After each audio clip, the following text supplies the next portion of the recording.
আসসালামু আলাইকুম, আদাব। শিক্ষকের কলাম গ্রুপের আয়োজনে কথা ও কবিতায় কিছুক্ষণ অনুষ্ঠানের ষষ্ঠ পর্বে আমরা আজকে উপস্থিত হয়েছি। আজকের অনুষ্ঠানে উপস্থিত আমাদের অতিথিবৃন্দ, সবাইকে অনেক অনেক শুভেচ্ছা। এবং আমাদের আজকের লাইভ প্রোগ্রামে যারা আমাদের সাথে আছেন, আমাদের গ্রুপের সাথে আমাদের প্রোগ্রাম দেখছেন, সবাইকে শুভেচ্ছা জানাচ্ছি এবং স্বাগতম জানাচ্ছি আমাদের প্রোগ্রামে। আমাদের আজকের প্রোগ্রামে যুক্ত আছেন দিনাজপুর জেলার বিভিন্ন নামকরা কবি এবং আবৃত্তি শিল্পীগণ। যুক্ত আছেন কবি দেবনাথ দাস, কবি নিরঞ্জন হীরা এবং কমল কুজুর স্যার বর্তমানে আমাদের সাথে আছেন। আমরা পরবর্তীতে হয়তো আরো 3 জনকে পাবো আশা করছি। তো এই পর্যায়ে আমি প্রথমেই যাব, আমাদের সাথে যুক্ত হয়েছেন কমল কুজুর স্যার। আমি ওনার কাছে যাচ্ছি। আমি স্যারকে অনুরোধ করব উনি প্রথমে ওনার পরিচিতি, ওনার সংক্ষিপ্ত পরিচিতি, ওনার লেখা শুরু, ওনার লেখার জগৎ, ওনার পদচারণা সম্পর্কে সংক্ষেপে বলবেন এবং পরবর্তীতে আমরা আবৃত্তিতে যাব। স্যার কমল কুজুর স্যার, আপনাকে আহ্বান করছি।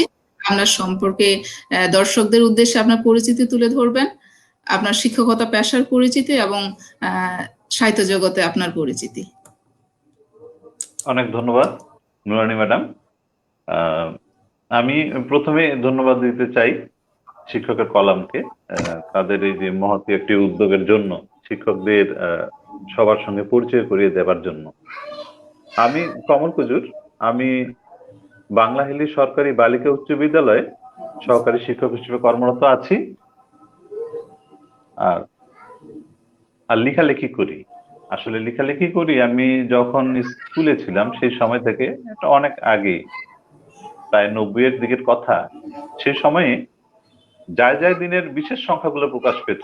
যারা ওই সময়ের আছেন তারা হয়তো জানবেন যে সে সময় যায় যায় দিনের ভ্যালেন্টাইন সংখ্যা বলেন বা ঈদ সংখ্যা, এরকম বিশেষ কিছু সংখ্যা বের হতো, সেগুলোতে আমি লিখতাম। এরপর তারপর চলতিপত্র, সাপ্তাহিক চলতিপত্র আছে, এটাতে লেখা শুরু করি। এভাবে ধীরে ধীরে আমি আর কি লেখার প্রতি অনুরক্ত হই। তো এটাতে কিছু লেখার পর তারপর ইদানিং কিছু আর কি বই বেরিয়েছে, কাব্যগ্রন্থ, আমার যৌথ কাব্যগ্রন্থগুলো। কয়েকটা নাম বলি। ম্যাডাম শুনতে পাচ্ছেন? জি স্যার, অবশ্যই অবশ্যই। আচ্ছা, ধন্যবাদ ধন্যবাদ। প্রথম যে কাব্যগ্রন্থটি প্রকাশিত হয় সেটি ছিল একই বৃত্তের কবি। এরপর জলফড়িং, কবি ও কবিতা, কবি কণ্ঠস্বর, চেতনায় ৭১, রঙিন প্রজাপতি, অল্প কথার কাব্য, সবুজ সংলাপ, রক্তাক্ত রোহিঙ্গা, কবিতায় ভালোবাসা এবং সর্বশেষ এখন পর্যন্ত কবি এবং কবিতার পঙ্ক্তিমালা, এই কাব্যগ্রন্থগুলি প্রকাশিত হয়েছে। আমি অনলাইন যে সাহিত্য পত্রিকাগুলো রয়েছে সেগুলোতেও লিখে থাকি, যেগুলো কয়েক মিনিট কথা না বললেই নয়। কানাডা থেকে প্রকাশিত হয় অনলাইন সাহিত্য পত্রিকা আশ্রম, এটাতে আমি রেগুলার লিখে থাকি আর কি। এছাড়াও মলাকার.com নামে সাহিত্য ম্যাগাজিন রয়েছে, এটিতে আমি লিখি। শিল্প সাহিত্য নামে একটি পত্রিকা রয়েছে, এটি লিখি। আর আমাদের একজন বন্ধু মানুষ তুষার শুভ্র বসাক, তিনি দিনাজপুর থেকেই একটি সাহিত্য পত্রিকা বের করেন 3 মাস অন্তর, এটি হচ্ছে উচ্ছ্বাস, সেটাতে আমি লিখি। এছাড়াও মাসিক সবুজ সাহিত্য, মাসিক প্রিয় বাংলা, কাব্যশীলন, বুনন, তারুণ্যের পদাবলী, এগুলোতে আমি লিখে থাকি। আর একটু আমরা সম্পাদনারও কাজে কিছু যুক্ত আছি। সম্পাদনার কাজ আমি বিবেকানন্দ হিউম্যান সোসাইটি থেকে আমরা একটা সারসংখ্যা বের করছিলাম আগে, সে সময় এটা কাজ করা আমার। এরপর বিভাগীয় লেখক পরিষদ রয়েছে দিনাজপুরে, রংপুরের শাখা, সেখানেও সম্পাদনা পরিষদে আমি কাজ করেছি। আর বর্তমানে আমরা কবি নিরঞ্জন হীরার সঙ্গে আমরা 3 জন রয়েছি, 3 জন মিলে আমরা কাব্য কথা নামে একটি কবিতার ছোট কাগজ বের করছি। এই ছিল আমার লেখালেখির জগতে। ধন্যবাদ স্যার, অনেক সমৃদ্ধ সাহিত্য জীবন আপনার। সাহিত্যের বিভিন্ন অঙ্গনে আপনার পদচারণা শুনতে আমাদের অনেক ভালো লাগছে। আর আজকের প্রোগ্রামের একটা বিশেষত্ব হচ্ছে যে আমরা সবাই দিনাজপুর থেকে যুক্ত হয়েছি। এটাই জি বিশেষ জি জি, এটা সত্য। খুব এর ভালো আগেও লাগছে সবাইকে দেখে। জি স্যার, পাঁচটি কবিতা আবৃত্তি প্রোগ্রাম আমরা করেছি, যেখানে বিভিন্ন জেলা থেকে, বিভিন্ন বিভাগ থেকে আমরা যুক্ত হয়েছিলাম।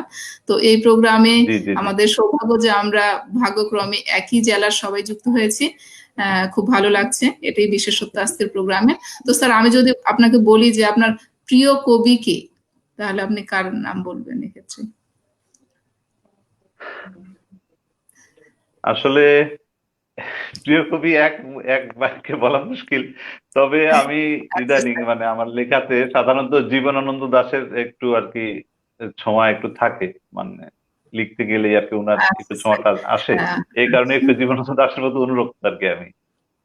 এছাড়াও অন্য তো আচ্ছা আছে, স্যার, রবীন্দ্র নজরুল, ধন্যবাদ স্যার। তারা তো হ্যাঁ, আমাদের তো সাথে। যেহেতু জীবনানন্দ দাশকে পছন্দ করেন আপনি, তো এই মুহূর্তে আমি আপনাকে অনুরোধ করব আপনার পছন্দের একটি কবিতা আমাদের শোনানোর জন্য। তো স্যার, আপনি কার কবিতা শোনাচ্ছেন আমাদের? আহ জীবনানন্দ দাশের একটি কবিতা আছে, আমি আমি ইয়ে করে রেখেছি। আচ্ছা, এটা হচ্ছে অদ্ভুত আধার এক এসেছে এই পৃথিবীতে আজ। এটা অনেক প্রিয় একটি কবিতা আমার, আমি এটা চেষ্টা জি করছি আর স্যার। কি জি আবৃত্তি স্যার। করার।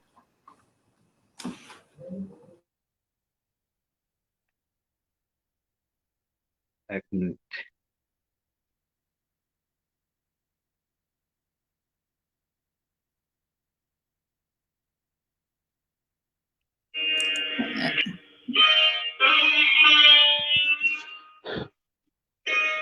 কবিতার শিরোনাম অদ্ভুত আধার এক এসেছে পৃথিবীতে আজ। কবি জীবনানন্দ দাশ। অদ্ভুত আধার এক এসেছে পৃথিবীতে আজ, যারা অন্ধ সবচেয়ে বেশি আজ চোখে দেখে তারা, যাদের হৃদয়ে কোনো প্রেম নেই, প্রীতি নেই, করুণার আলোড়ন নেই। পৃথিবী আজ অচল তাদের সুপরামর্শ ছাড়া। যাদের গভীর আস্থা আছে আজও মানুষের প্রতি, এখনো যাদের কাছে স্বাভাবিক বলে মনে হয় মহৎ সত্য বা রীতি, কিংবা শিল্প অথবা সাধনা, শকুন ও শেয়ালের খাদ্য আজ তাদের হৃদয়, তাদের হৃদয়। ধন্যবাদ। ধন্যবাদ স্যার, অনেক সুন্দর আবৃত্তি আপনার, অনেক সুন্দর কণ্ঠ।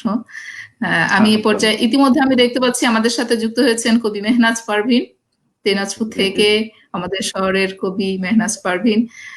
আমি স্বাগতম জানাচ্ছি মেহনাজ পারভীনকে, এবং আমাদের সাথে যুক্ত হয়েছেন সোহাগ চৌধুরী। সোহাগ স্যারকে আমি স্বাগতম জানাচ্ছি।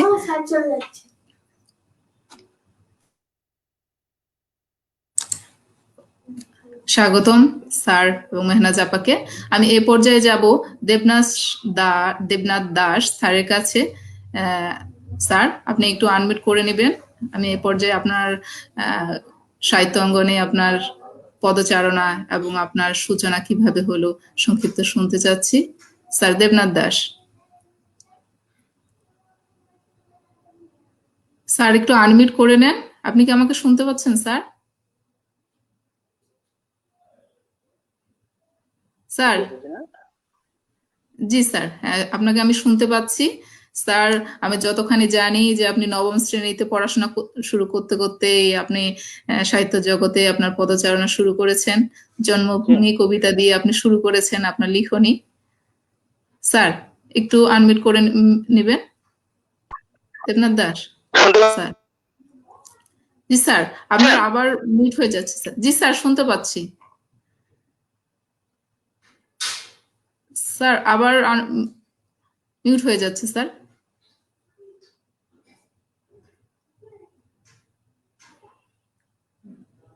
স্যার, আমরা শুনতে পাচ্ছি না আপনাকে, আনমিউট করে নেন আপনি। পাচ্ছেন?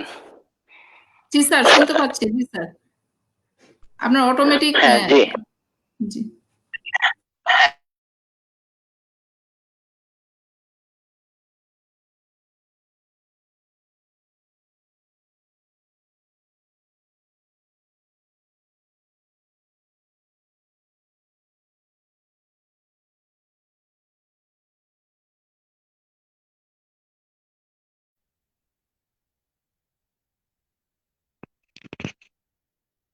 নুরানী ম্যাডাম, আপনাকেও শোনা যাচ্ছে না।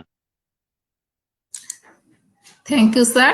আসলে বিভিন্ন সময় আমার ছেলেমেয়েরা কাছে আসে, আমি নিজেকে mute করে রাখছি। জি স্যার, জি স্যার, আপনি জি স্যার, আপনাকে আপনার কাছে এসে আমি যতক্ষণ জানি যে আপনি জি স্যার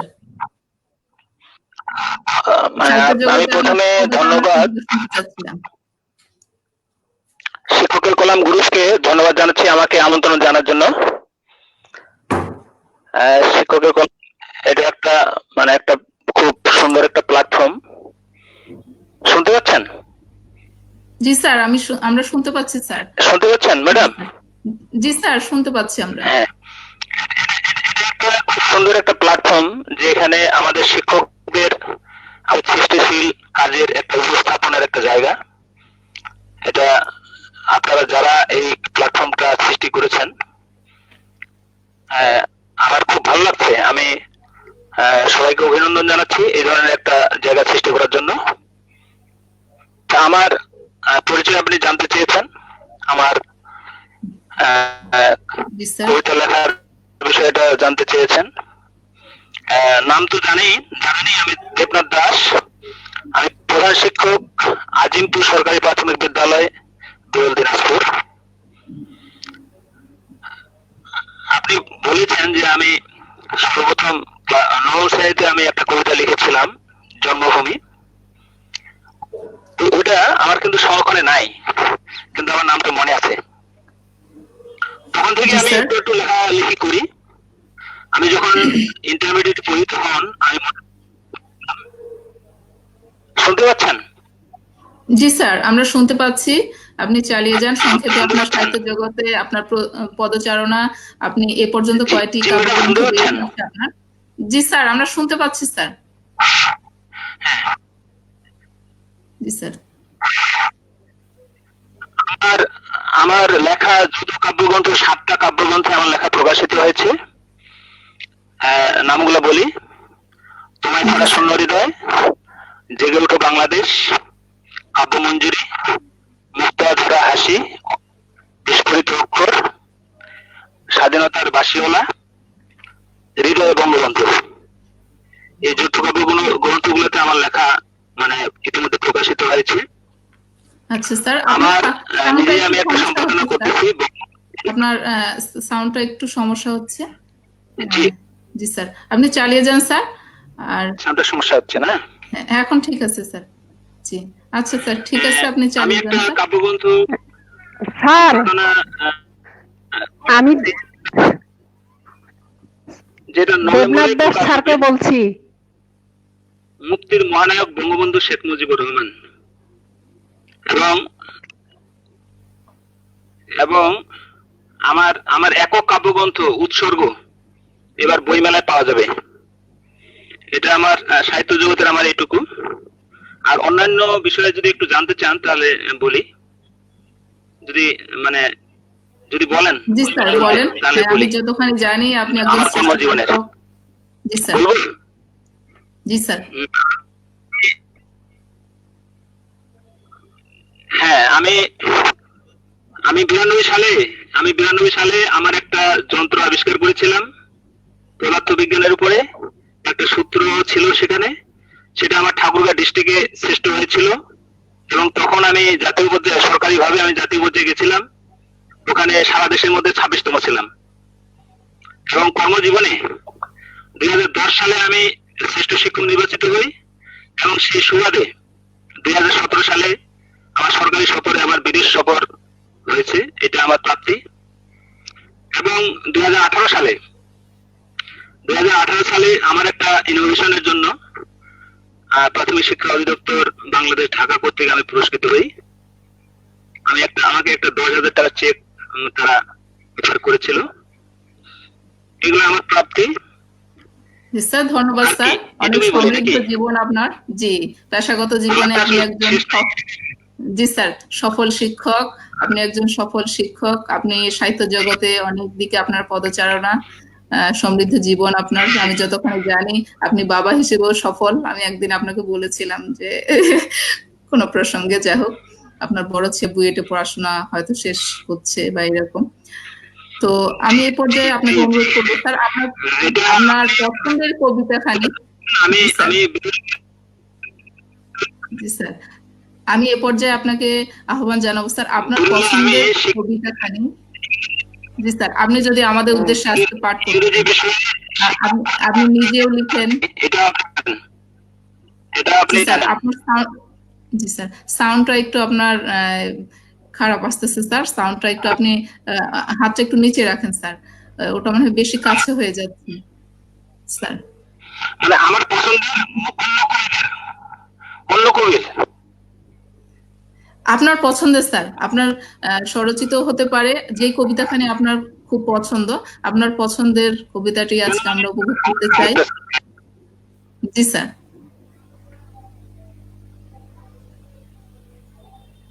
হ্যাঁ, এবার ভালো শোনা যাচ্ছে?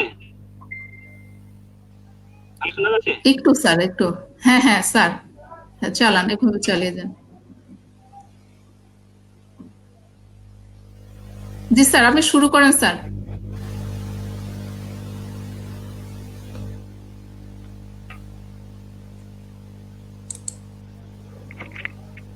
স্যার এগুলা কি নিছেন, নেটওয়ার্ক নিছেন?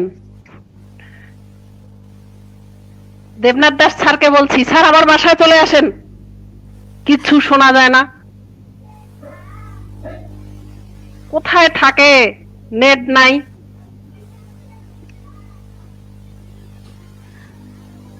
আচ্ছা স্যার যখন যুক্ত হবেন পরবর্তীতে আমরা ওনার কাছে আবার যাব। এ পর্যায়ে আমি যাচ্ছি ব্যানার্জি স্যারের সাথে। স্যার আপনাকে স্বাগতম আমাদের অনুষ্ঠানে। স্যার আপনি কেমন আছেন? অসংখ্য ধন্যবাদ আপা। আমার কথা কি শোনা যাচ্ছে? জি স্যার, সুন্দর শোনা যাচ্ছে।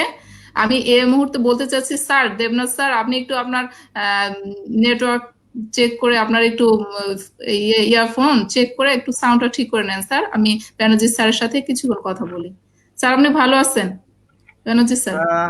আলহামদুলিল্লাহ নুরানি আপা, আমি অনেক ভালো আছি এবং সেই সাথে আপনাকে একটু সামনাসামনি অভিনন্দিত করি। আসলে আপনাকে অভিনন্দন করা হয়নি সেরা কন্টেন্ট নির্মাতা নির্বাচিত হওয়ার পর থেকে। আপনাকে অভিনন্দন। ধন্যবাদ। আপনারা কয়েকদিন আগে আমার বাড়ির কাছে থেকে ঘুরে গেলেন, দেখা হলো না। হ্যাঁ, ছবিগুলো দেখে খারাপ লাগছে। আসলে বিষয়টা ছিল আমার শুধু শিরিন বকুল ম্যামের সাথে শেয়ার করা হয়েছে। সানিউল স্যার কিন্তু আমাকে ডেকেছিলেন এবং আমার সামনেই উনি সাইফুজ্জামান স্যারকে ওই বিষয়টা নিয়ে বলেছিলেন আর কি। তো মিটিং এ আমাকেও ডাকার কথা ছিল, সাইফুজ্জামান স্যার আমার সাথে কথা বলেছিলেন। যাই হোক, যেহেতু অ্যাম্বাসেডরদের মিটিং, আমি অ্যাম্বাসেডর যেহেতু নই, পরবর্তীতে দেখলাম যে আপনারা মিটিং করেছেন।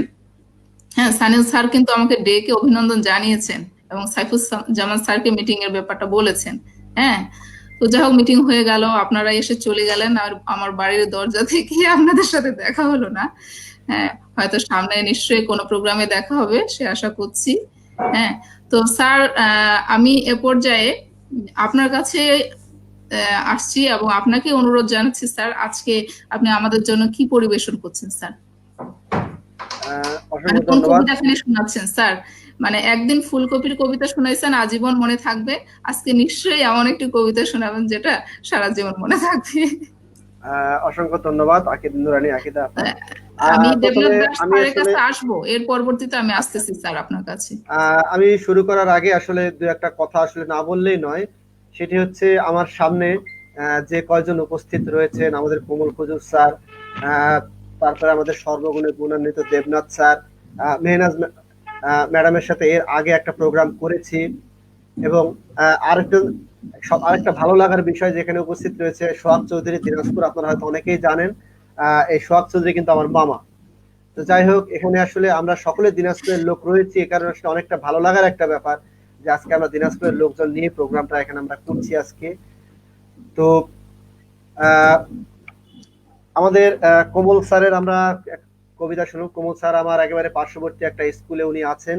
আমার আসলে কোমল স্যারের যে ভয়েসটা এত চমৎকার লাগে যে আসলে ওনার ভয়েসটা আসলে একটা বেসড ভয়েস, বেজওয়ালা একটা ভয়েস। আমার জি স্যার, জি স্যার। আমি একেবারে শুনতে এত চমৎকার লাগে এবং উনি ভয়েসের সাথে কবিতার সঙ্গে উনি ব্যাকগ্রাউন্ড একটা মিউজিক ব্যবহার করেন। আমি এর আগে একদিন ওনাকে আমি গতদিন আমি যে ফুলকপি কবিতার আবৃত্তি করেছিলাম তার আগে আমি কোমল স্যারকে জিজ্ঞেস করলাম, স্যার আমি এরকম একটা কমেডি কবিতা দিতে চাচ্ছি, কমেডি এবং স্যাডের উপরে, তো স্যার আমি আসলে কি ধরনের মিউজিক দিতে পারি সেখানে। তো কোমল স্যার কিন্তু আমাকে সেদিন কিন্তু পরামর্শ দিয়েছিলেন যে যে এরকম একটা মিউজিক ওখানে আপনি ব্যবহার করতে পারেন। আর আমি আগে থেকে জানতাম যে কোমল স্যার আসলে উনি কবিতার লাইনের বহু পুরনো একজন মানুষ। অ্যাম্বাসেডর হওয়ার সূত্রে কোমল স্যারের সাথে আমার বহুদিন আগে থেকেই পরিচয়। আর দেবনাথ স্যারকে আমি এমনিতে চিনতাম, আসলে আজকে ওনার সম্পর্কে অনেক কিছু জানলাম। আসলে উনি একজন আমাদের আলোকিত একজন মানুষ, আমাদের প্রাথমিক শিক্ষা ডিপার্টমেন্টে যে এরকম একজন আলোকিত একজন মানুষ রয়েছেন, সত্যি এগুলো কিন্তু আমাদের একেবারে ভালো লাগার একটা বিষয়। আর মেহনাজ ম্যাডামের কথা তো গতদিন আমরা শুনেছি,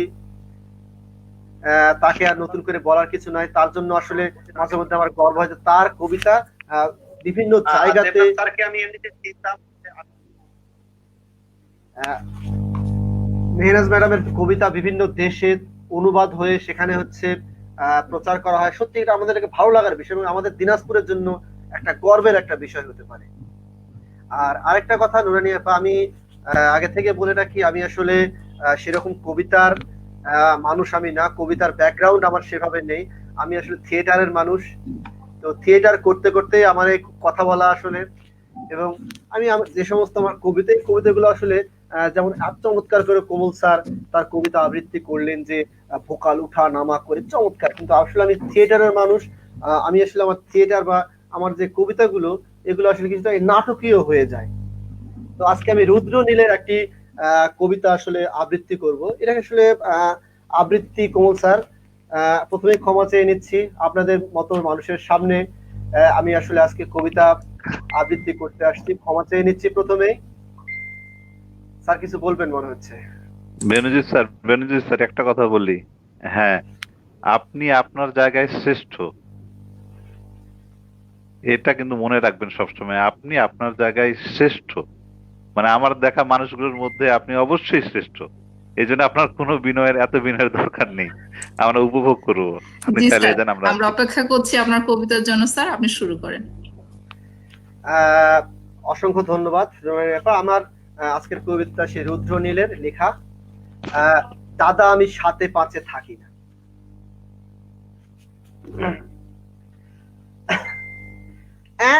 কি বললেন, ঝামেলা? দাদা আমি ওই সাথে পাঁচে থাকি না, যে যা করে দেখে যাই, সুবিধাটা নিয়ে যাই, ওই ধুম করে প্রকাশ্যে আসি না। এই দাদা আমি ওই সাথে পাঁচে থাকি না। এই দলাদলি রাজনীতি কিংবা সে কোলাকুলি, যে দুনিয়া চুলোই যাক, আমি ওই টু শব্দটি করি না, এই বারান্দা থেকে নামি না। দাদা আমি ওই সাথে পাঁচে থাকি না। এই তো কদিন আগে ঝড়ে সব এলোমেলো, আলো জল চলে গেল, লোকজন খোঁজে গিয়ে অবরোধ করে দিল। ঠিক কদিন পরে সব ওকে হয়ে গেল। টুক করে ঘরে দেখি এসি টিভি অন হলো। হুজ্জতি, বাবারে এত কি উচিত ছিল? যদিও বা এত শত বুঝি না, বারান্দা থেকে আমি নামি না। দাদা আমি ওই সাথে পাঁচে থাকি না। করোনায় মাছ কাছি, বইয়ের শাড়ি ধুই, মাঝে মাঝে রান্না করি। কে কোথায় মরে গেল, কার ঘর ভেঙে গেল, পোষায় না অত শত কান্না। বারান্দা থেকে আমি নামি না। দাদা আমি ওই সাথে পাঁচে থাকি না। এবারের ঈদে কোলাকুলি করে হবে, জামা জুতো কাউকেই দেব না। চাঁদা চাইতে এলে 10 টাকা গুজে দেব, কারো আবদার কানে নেবই না। তবু ত্রাণের 100 টাকা কেড়ে নিল ছেলেরা, পাশে শালা ছিল বলে দিয়েছি। আমার ঝামেলা নিয়ে আমি আছি চুপচাপ, কারো থেকে কোনো কিছু চেয়েছি? ভাবুক দেশের কথা দেশের সব নেতারা। ঝড় জল করোনা ভাইরাস, ভোট দেওয়া ডিউটি সেটা আমি করে দিই। আমি কি বিলিয়ে দেব 12 মাস? তোমায় আপন ভাবি তাই খুলে বলছি। আজকাল কারো সাথে মিশি না, পাড়া প্রতিবেশী আমি কারো বাড়ি যাই না। ওই খাওয়া দাওয়ায় এমন কি হিসি না। ওই ফেসবুকে কেস খাবো ভুলেও কিছু লিখি না। তাই ফুল ছাড়া কোনো ফটো দেই না। দিনকাল ভালো না, নিজেরটা বুঝে নাও, তর্কেও কারো সাথে লেগো না। শুধু পাড়ায় এমএলএ এলে ছুটে গিয়ে হাত নাড়ি, হাসি মুখে থাকি, কিছু বলি না। সব বেটা ভেবে মরে আমি তাকে ভোট দেব, বারান্দা থেকে তবু নামি না। দাদা, আমি ওই 7-5 থাকি না। জানি তুমি বলবে আমি হাড়বজ্জাত, লাভ নেই, ওই কানেও বেশি শুনি না। 2 বছর হয়ে গেল এভাবেই চলছে, ডাক্তারও খরচ করি না। বারান্দা থেকে আমি নামি না। দাদা, আমি ওই 7-5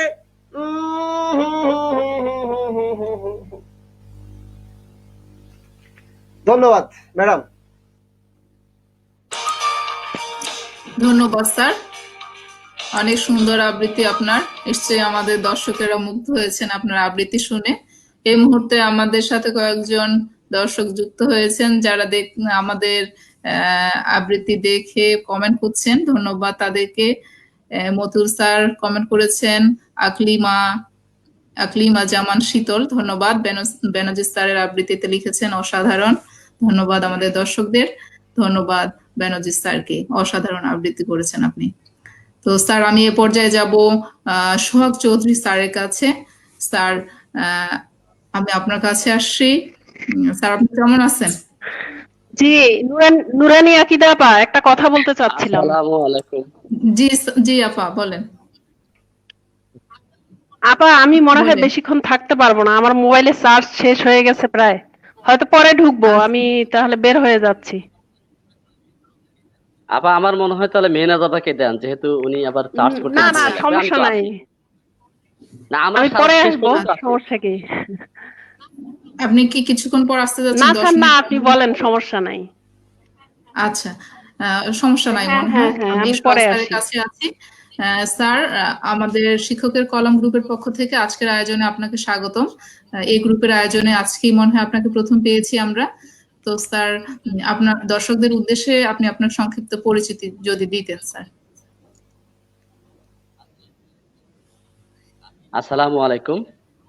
আমি শিক্ষকের কলাম গ্রুপকে আমি সর্বপ্রথম ধন্যবাদ জ্ঞাপন করতে চাই। সেই সঙ্গে এতগুলো জ্ঞানী গুণী আলোকিত মানুষের সঙ্গে আমি আসতে পেরেছি, এজন্য সকলকে ধন্যবাদ জানাচ্ছি। আমি শুরুতে আমার পরিচয় দিয়ে নিচ্ছি। জি জি, আমার শোনা কথা যাচ্ছে স্পষ্ট স্যার। শোনা যাচ্ছে ম্যাডাম, না? হুম। আচ্ছা, আমার ব্যক্তিগত পরিচয়, আমি মোহাম্মদ সোহাগ চৌধুরী, সহকারী শিক্ষক, দাউদপুর সরকারি প্রাথমিক বিদ্যালয়, নবাবগঞ্জ, দিনাজপুর।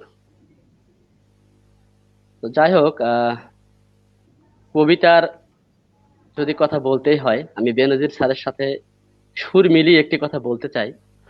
আমরা যখন ছোট ছিলাম তখন কিন্তু বাজারে এগুলো ক্যাসেট বিক্রি হতো, রিল আকারে ক্যাসেট। এখন তো সিডির সময় এসে গেছে। তো সেই ক্যাসেট গুলোতে সর্বোচ্চ 10 থেকে 12টা গান থাকতো।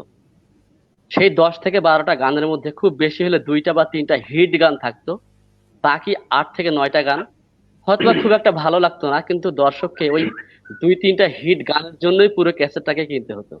তো সত্যিকার অর্থে আজকের যে কবিতার আসর, এখানে কিন্তু 2-3টা হিট গান হচ্ছে না আমাদের Kamal Kudur sir, Debnath sir, Mehnaz madam, সেই সঙ্গে বেনজির স্যার। আমি হচ্ছে সেই 2-3টা হিট গানের পাশে যে অবহেলা, এই একেবারে নিচের দিকের যে পড়ে থাকা যে গান, যেটি মানুষ খুব একটা শোনেও না, কিন্তু বাধ্য হয়ে নিতে হয় ক্যাসেটটা এবং শুনতে হয়, আমি সেই গানের মতো একটি আজকে আসলে এখানে আমার কিন্তু স্যার, শুনে তো দেখতে হবে আসলে কার কোথায় ভালো লেগে যায়। জি স্যার। অবশ্যই অবশ্যই। তাহলে না আসলে কমল কুজুর স্যারের আমি অনেক আবৃত্তি আমি শুনেওছি, প্লাস ওনার আমি কবিতা পড়েছি। দেবনাথ স্যারের সেই অতটা আমার পড়া হয়ে ওঠেনি। আর আমিও আরেকবার আপনাকে বেনজির স্যারের মতো ধন্যবাদ জ্ঞাপন করতে চাই, যেহেতু আপনি আমাদের সেরা কন্টেন্ট নির্মাতা হয়েছেন এবং আপনি আইসিটি জগৎকে আলোকিত করেছেন। শুধু আলোকিতই না, আপনি আমাদের দিনাজপুর জেলাকে আপনি একটা হাইলাইটস করেছেন, আপনার মধ্য দিয়ে কিন্তু হাইলাইটস হয়েছে। স্যার তো ধন্যবাদ। আসলে আমি আপনারাই আমাদের প্রেরণার উৎস, হ্যাঁ, আপনারা কাজ করে যাচ্ছেন, আপনাদের পিছনে পিছনে আমরা চলার চেষ্টা করতেছি মাত্র, মানে শুরু করেছি, এটাই ভালো লাগা। জি স্যার। জি স্যার, আমরা এবার আপনার কাছে আবৃত্তি শুনবো, আপনার পছন্দের কবিতা আহ, আমাদের উদ্দেশ্যে আপনি আবৃত্তি করবেন স্যার এই পর্যায়ে। ধন্যবাদ ম্যাম। তো আমি আবৃত্তি শুরু করার আগে জি 2টি স্যার, মিনিট একটু সময় চেয়ে নিচ্ছি, আমি একটু কথা অবশ্যই। বলবো। আহ আমরা সকলেই চীনের একজন বিখ্যাত দার্শনিক কনফুসিয়াসের নাম অবশ্য শুনেছি, যিনি এতটাই মহাপুরুষ ছিলেন যে আজ পর্যন্ত চীনের যারা রয়েছে তারা কিন্তু তাকে অত্যন্ত মান্য করে, এবং তারা তাকে এতটাই মান্য করে যে তার প্রভাব থেকে তারা এখনো বের হতে পারেনি। তো তার সময়ে তার এত জ্ঞানের পাণ্ডিত্য ছিল যে সেই সময় চীনের অন্যান্য ব্যক্তিরা মনে করত যে ইনি যখন এত জ্ঞানীগুণী মানুষ, ইনি বোধহয় স্বর্গে যাওয়ার রাস্তাটা জানেন। তো সেই সময় তৎকালীন সময়ের চীনের লোকেরা দলে দলে তার আস্তানায় গিয়ে ভিড় করতে শুরু করলো।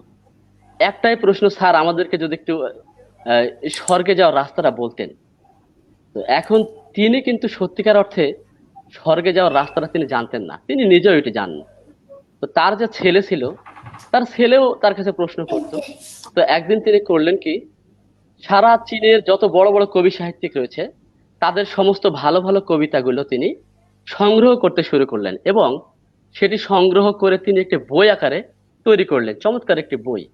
এই বইটি নিয়ে তিনি তার ছেলের সামনে গিয়ে দাঁড়ালেন এবং বললেন যে বাবা শোনো, সবাই তো আমার কাছে আসে এবং প্রশ্ন করে যে হয়তো আমি স্বর্গে যাওয়ার রাস্তা জানি, তারা জানতে চায়, কিন্তু তুমি তো আমার ছেলে, তোমাকে মিথ্যে কথা বলবো না, সত্যিকার অর্থে আমি স্বর্গে যাওয়ার রাস্তাটা আমি জানি না।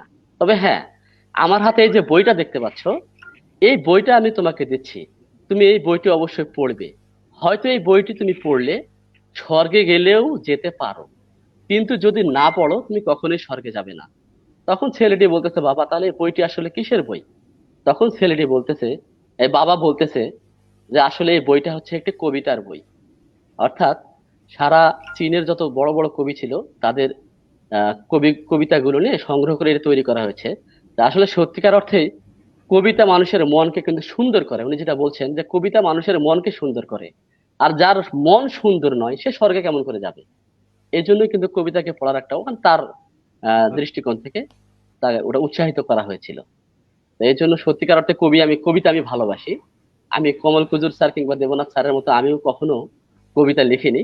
তবে 2000 সালে আমি কিন্তু আবৃত্তি শুনতাম, সেই সময় চলতো মিথিলা, অধরা, এগুলো আমার সংগ্রহ ছিল এবং আরো আবৃত্তি ছিল আর কি। তো তখন থেকেই একটু একটু শেখা। তো আমি আজকে ওই শুনে শুনে শেখা আর কি, সেইভাবে আমি একটা কবিতা আবৃত্তি করব। কবিতাটির নাম হচ্ছে, মানে বগুড়ার আঞ্চলিক ভাষায় আবৃত্তি করা। কবিতার নাম এনা খিদা লাগছে খাইবার দিবেন। লেখক হচ্ছে অভ্র ভট্টাচার্য। তো যারা বগুড়াবাসী রয়েছেন, আমি শুরুতেই ক্ষমা চেয়েছি, যেহেতু আমি দিনাজপুরের মানুষ, হয়তো আমার আবৃত্তির ভাষায় পুরোপুরি কবিতার টান নাম আসতে পারে, তবে আমি চেষ্টা করব। তো শুরু করছি। কেবারে শুনবার পাচ্ছ, মেলা দূরত্বে নিয়ে আসছে বারে, এনা খিদা লাগিছে খাইবার দিবেন। মাং না খামু না, এটা কাম দিয়েন। সারাকান্দিত আমার গাও আসলো, এখন নামটাই আছে, গ্যারাম আর নাই।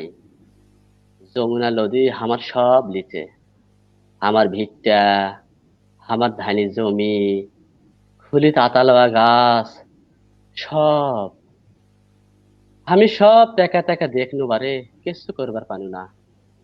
সেই যে আলু বগুড়া শহর স্টেশনে তাইসা বয়া থাকলাম, বউ আর কোলের ছইটা ক্লিয়া, নিত্যদিন কামত যাই আর আত তাইসা শুইতা থাকে স্টেশনত। এঙ্কা করে কয়েকদিন পর শুলটির মধ্যে মিশি আনা ঘর পানু। হায়রে কপাল, কোনটি লদির ধারত ভিটটা আর কোনটি ভাঙড়ি পট্টি রুটি মিশি আনা ঘর। ডেইলি কাম ডেইলি টাকা, কাম নাই টাকাও নাই। কি বগুড়ো বানাছেন বারে, ইয়া বড় বড় আস্তা, বিরাট বিরাট দালান, কি সুন্দর সুন্দর মার্কেট বানাছেন। লবাব বাড়ির পাশে কি মার্কেট বানাছেন বারে, সামনে দাঁড়িয়ে থাকা কামা আসমান দেখা যায় না। হামাগরের জন্য তো কিছু করেননি আপনারা, সব কামা করেছেন বড় লোকের জন্য। সব 7 দিন ধরে কোনো কাম নাই, করোনা না কিবা বলে হসে, বারবার দেননি আপনারা ঘরের টাকা। নিজেরা মার্কেটিং করেছেন, আমরা বাঁচমু কেমনে কবার পারেন? কবার পারেন হামাগারে করোনা গেলিবি না পেটের খিদা? কবার পারেন? আপনার আমাদের কথা কোনোদিন ভাবছিলেন? ভাই, আপনাদের টাকা আছে, আপনারা বড় লোক, রিদ মার্কেট করেন, আর করোনা ছেড়ে দিয়ে আমাদের কাম বন্ধ করে। কবার পারেন আমরা ক্যাগা করে বাঁচবো? কেবারে শুনবার পাচ্ছ? মেলা দূরত থেকে আসছে বারে, এনা খিদা লাগিছে, খাইবার দিবেন? এনা খিদা লাগিছে, খাইবার দিবেন? ধন্যবাদ সবাইকে। অনেক অনেক ধন্যবাদ স্যারকে। স্যার মনে হয় স্বর্গে যাওয়ার পথটা তৈরি করে নিয়েছেন। অনেক সুন্দর আবৃত্তি করেছেন নিশ্চয়ই, আমাদের সত্যি বলতে কি নুরানী আকিদা ম্যাম হচ্ছেন। জি জি স্যার, একেবারে মন্ত্রমুগ্ধের মতো আসলে কবিতাটা শুনছিলাম, এবং এত চমৎকার আবেগ দিয়ে, মোট কথা উনি যে এত চমৎকার একটা আবেগী এবং এত চমৎকার একটা এনভায়রনমেন্ট আসলে তৈরি করছিলেন, সত্যি গায়ের লোম কিন্তু দাঁড়িয়ে যাওয়ার মতো একটা অবস্থা। এবং ওনার কণ্ঠে যে একটা আকুতি, এই আকুতিটাই আসলে আমার মনে হচ্ছে যে ব্যাপকভাবে সবাইকে আসলে টানছিল। স্যার আমি একটু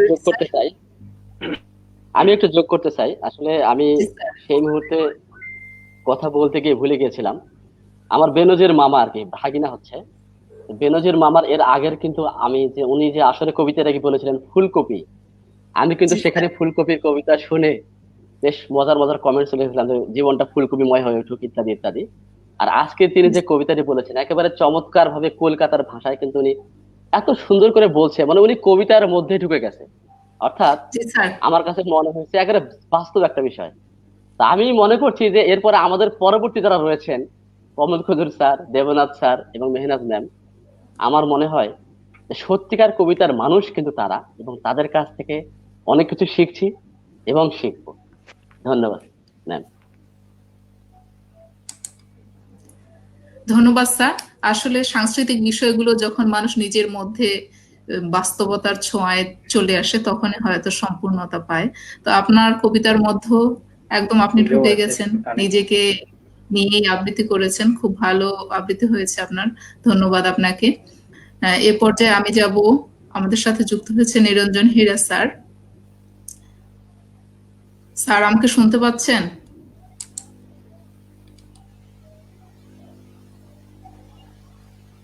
স্যার আমাকে শুনতে পাচ্ছেন? হীরা স্যার, হীরা স্যার আমাকে কি শুনতে পাচ্ছেন?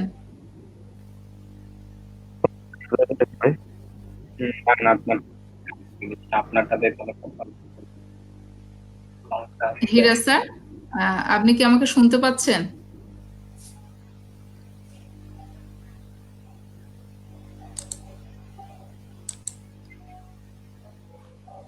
হীরা স্যার, আপনি আমাকে শুনতে পাচ্ছেন? স্যার, আপনি কি আমাকে শুনতে পাচ্ছেন? হীরা স্যার, স্যারের নেট সমস্যা হতে পারে। স্যার আমাকে শুনতে পাচ্ছেন হীরা স্যার? কথা শোনা যাচ্ছে না ম্যাডাম। জি স্যার, আমি আপনার কাছে আসছি। স্যার আপনি যদি দর্শকদের উদ্দেশ্যে এবং আমাদের উদ্দেশ্যে আপনার সংক্ষিপ্ত পরিচিতি দিতেন স্যার। না না, ঠিক হীরা স্যার। বললাম স্যার, যুক্ত হয়েছি কিন্তু ম্যাডাম কথা বলছে আমার সাথে, কথা শোনা যাচ্ছে না স্যার। কমল স্যার, আপনি কি আমার কথা শুনতে পাচ্ছেন? না, হ্যাঁ কথা হ্যাঁ ভেঙে শুনতে যাচ্ছে। পাচ্ছি, শুনতে পাচ্ছি আচ্ছা, তার শুনতে পাচ্ছে না, নেটওয়ার্কের সমস্যা হতে পারে। ম্যাডাম। আচ্ছা, ওনার মনে হয় নেটওয়ার্কের সমস্যা। আচ্ছা। আহ, আচ্ছা, হুম। উনি যুক্ত হলে আমি ওনার কাছে ফিরে যাব, আমরা প্রোগ্রামটি কন্টিনিউ করি। আমি কবিতার দুটো লাইন বলছি এ পর্যায়ে। ও হ্যাঁ, যদি চাও বেঁচে থাকাটাও করব মধুর, শুধুই তোমার জন্যে।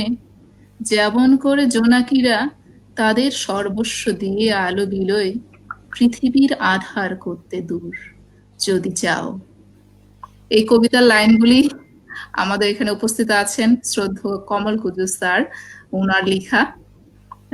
আমি আসলে প্র্যাকটিক্যালি রোমান্টিক কবিতাই পছন্দ করি। বর্তমান সময়ের বিভিন্ন দূষিত শব্দগুলো, দূষিত বিষয়গুলো আসলে আমার খুবই খারাপ লাগে, যদিও কবি সাহিত্যিকগণদের আসলে কলমের অস্ত্র দিয়েই বর্তমান পরিস্থিতিকে বিভিন্নভাবে তুলে ধরতে হয়। তো আমি আসলে রোমান্টিক কবিতাই পছন্দ করি। স্যারের এই কবিতার লাইনগুলো আমার খুব পছন্দের। তো আমি এ পর্যায়ে কমল কুদ্দুস স্যারের কাছে যাব এবং ওনার স্বরচিত একটা কবিতা আমি দর্শকদের উদ্দেশ্যে শোনানোর জন্য আহ্বান করব। ধন্যবাদ ম্যাডাম। তাহলে কি এই কবিতাটাই হোক আকাঙ্ক্ষা ও প্রাপ্তি, নাকি আপনি জি যেটা স্যার। লাইন কয়েকটি বললেন? জি স্যার। আচ্ছা, আমি চেষ্টা করছি। আসলে এখানেও একটু নেটের দুর্বলতা রয়েছে আর কি, আমি নিজের বাসায় নেই, আমি বাইরে আছি। তো তো যাই হোক, জি আমি স্যার। শুরু করব।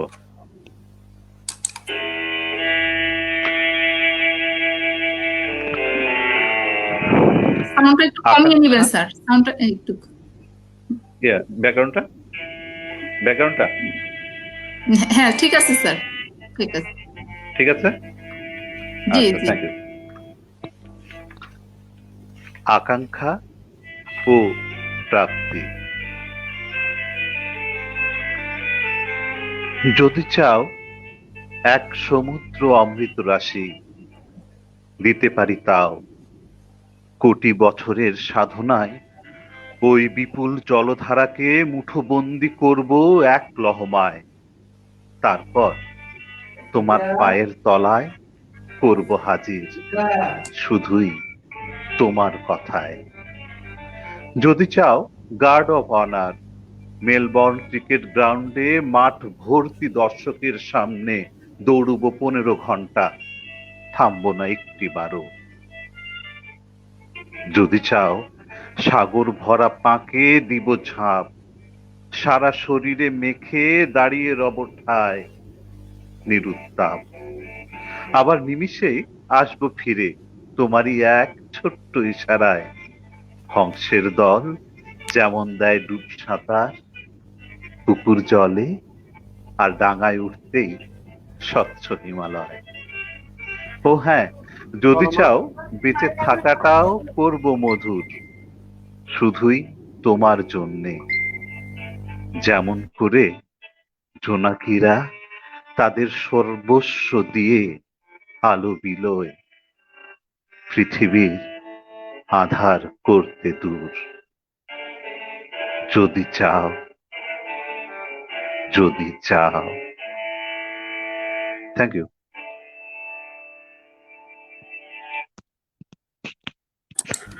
ধন্যবাদ স্যার, মুগ্ধ হয়ে আপনার কবিতা শুনছিলাম। নিশ্চয়ই আমাদের দর্শকেরা আপনার কবিতা শুনে মুগ্ধ হচ্ছেন। অনেক অনেক ধন্যবাদ। অনেক সুন্দর কণ্ঠ আপনার, আসলে আবৃত্তির জন্যই আপনার কণ্ঠ, আমার যেটা মনে হচ্ছে। ধন্যবাদ। তো এ পর্যায়ে আমি আসছি মেহনাজ আপার কাছে। মেহনাজ আপা, আহ, শিক্ষকের কলাম গ্রুপে এর আগে আপনাকে আমরা পেয়েছি, আমাদের দর্শকবৃন্দ আপনাকে অনেকখানি চেনে। তো তবু আমি শুরু করব আজকের অনুষ্ঠানের শুরুতে আপনার সংক্ষিপ্ত পরিচয় দিয়ে। আপনি আজকের অনুষ্ঠানের প্রথম কবিতাটি আপনার পরিবেশন করবেন। মেহনাজ ম্যাম। আসসালামু আলাইকুম ও আদাব। আমি মেহনাজ পারভিন, আমার ডাকনাম মেঘলা। অনেকে হয়তো মেহনাজ পারভিন বললে চিনবেই না। সহকারী শিক্ষক, ঝাঞ্জিরাপাড়া সরকারি প্রাথমিক বিদ্যালয়, দিনাজপুর সদর, দিনাজপুর।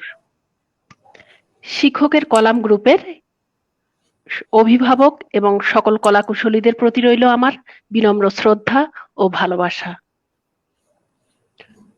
এখানে আজকে উপস্থিত আছেন কমল কুজুর স্যার, দেবনাথ দাস স্যার, সোহাগ চৌধুরী স্যার এবং বেনজির হক স্যার এবং নুরানী আকিদা ম্যাম।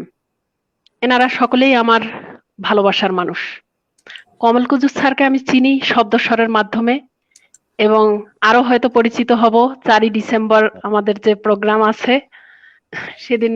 আমি আসলে কমল কুজুর স্যার, আমি বিভাগীয় পরিষদ রংপুরে ছিলাম, তো জি, এবার জাকির ভাই আমাকে বললো যে তুই দিনাজপুরে এবার যুক্ত হয়ে যা, কারণ এবার নাকি ওই করোনার কারণে ওখানে আর হচ্ছে না।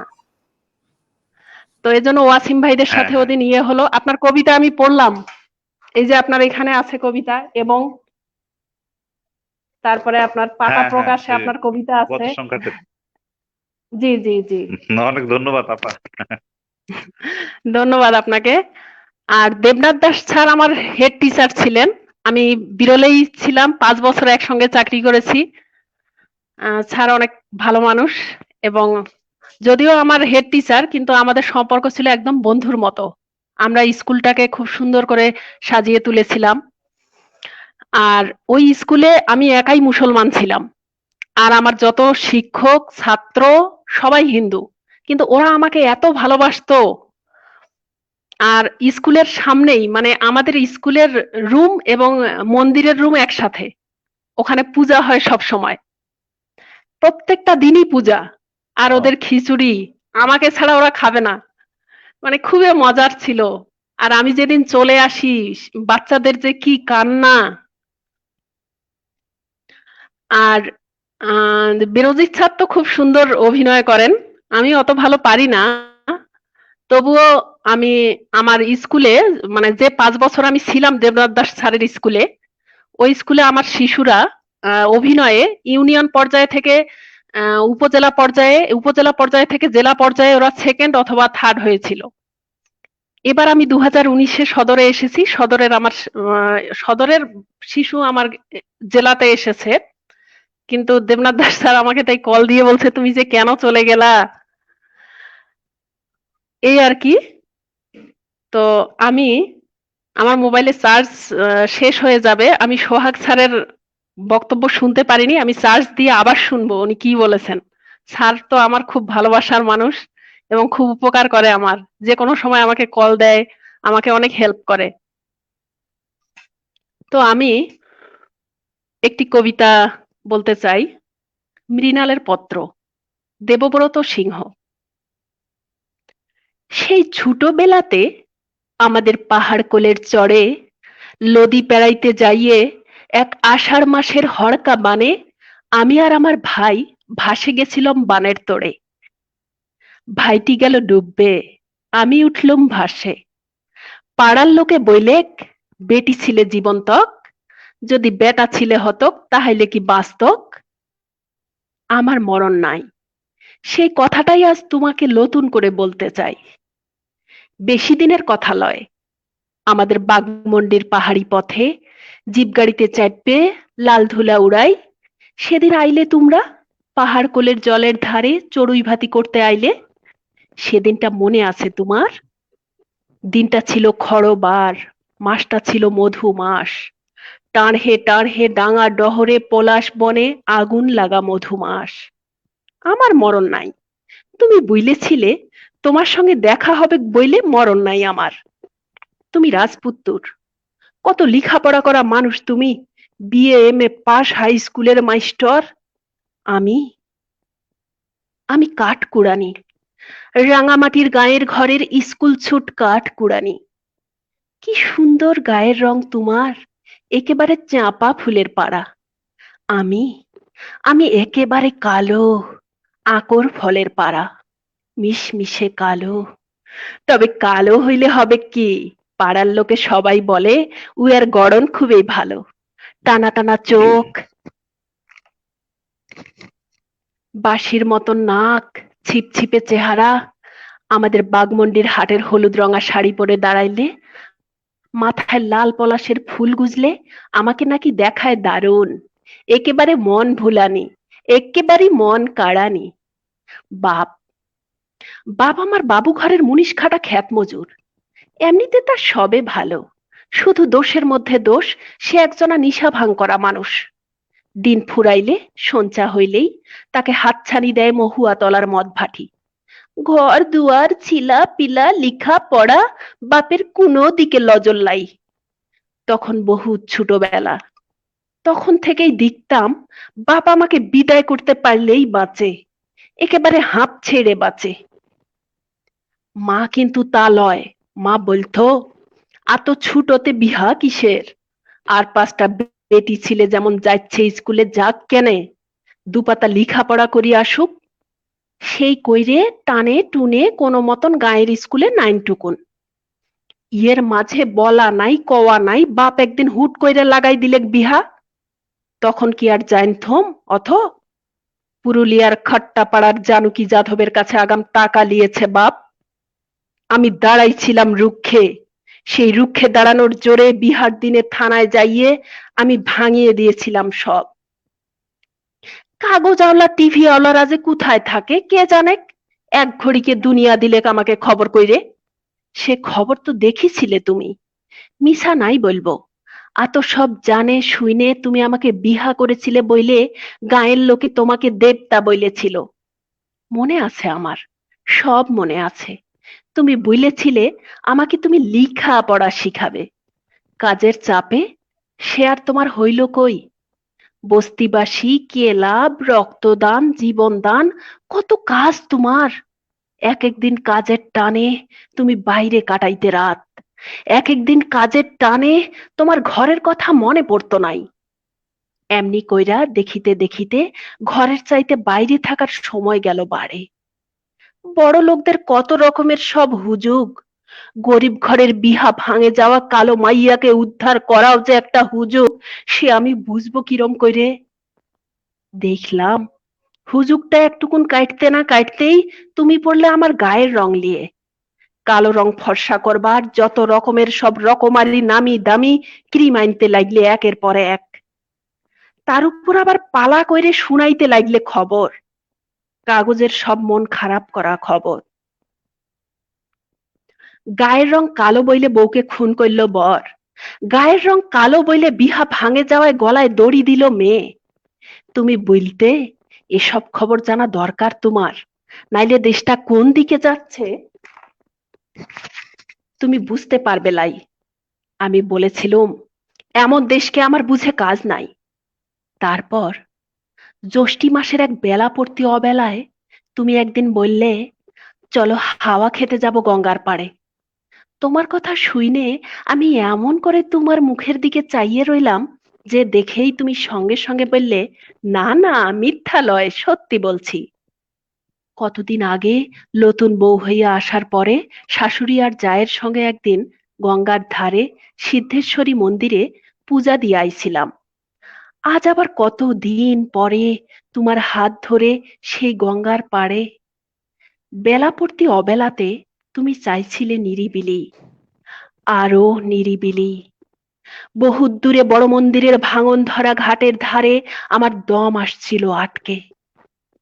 তোমার তখন বাঁধ ভাঙেছে ভালোবাসার, বউয়ের গলা জড়াই চুমু খাইয়া আদর করার ধুমে তোমার তখন রাস হরে নাই মুখে। আমি কাঠ কুড়ানি, রাঙামাটির ঘরের গায়ের স্কুল ছুট কাঠ